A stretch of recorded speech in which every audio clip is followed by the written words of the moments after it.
Assalamualaikum warahmatullahi wabarakatuh. Perkenalkan, nama saya Sulfa Nabila, mahasiswa Universitas Matlaul Anwar Banten. Pada video ini saya akan menjawab pertanyaan UAS mata kuliah Keislaman dan Kematlaul Anwaran yang meliputi tentang sejarah Matlaul Anwar, tokoh-tokoh pendiri Matlaul Anwar, latar belakang pendirian dan bagaimana tantangan ke depannya, dan bagaimana pandangan saya sendiri terhadap Matlaul Anwar di era sekarang ini. Untuk mempersingkat waktu, saya akan menjawab pertanyaan yang pertama, yaitu menjelaskan secara lengkap singkat sejarah Matlaul Anwar.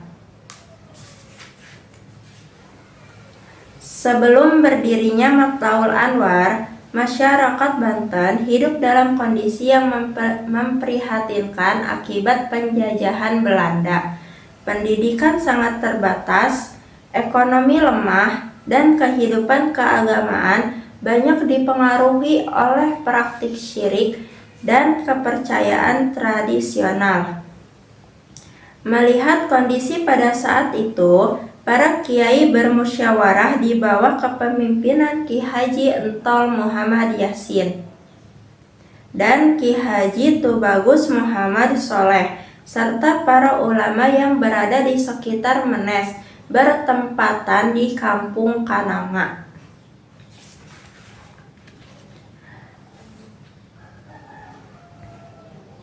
Akhirnya, setelah mendapat keputusan dari para peserta, musyawarah mengambil keputusan untuk memanggil pulang seorang pemuda yang sedang belajar di Mekah Al-Mukarramah.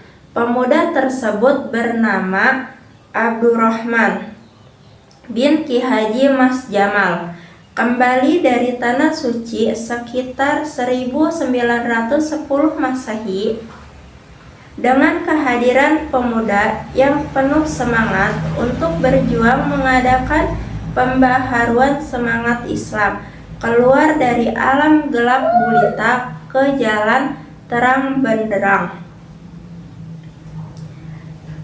Pada tanggal 10 bulan Ramadan 1334 Hijriah, bersamaan dengan tanggal 10 Juli 1916,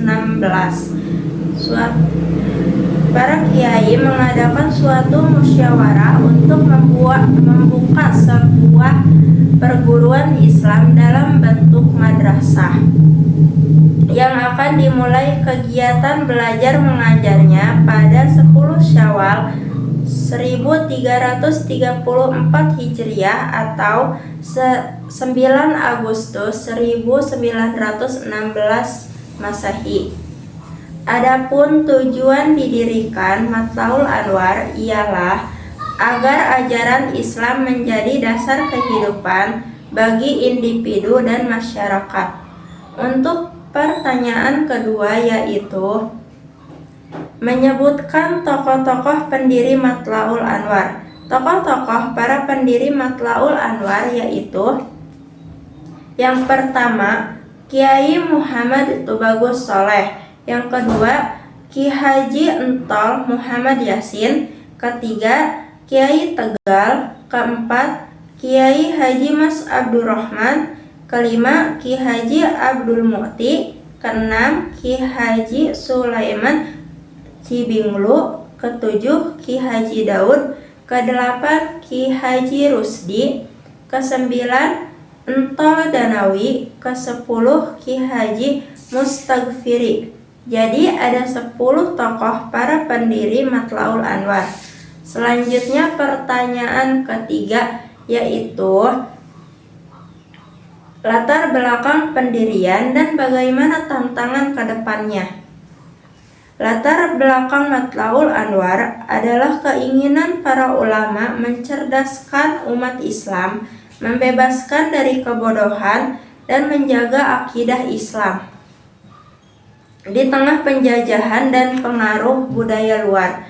Adapun tantangan Matlaul ke depan antara lain pengaruh globalisasi dan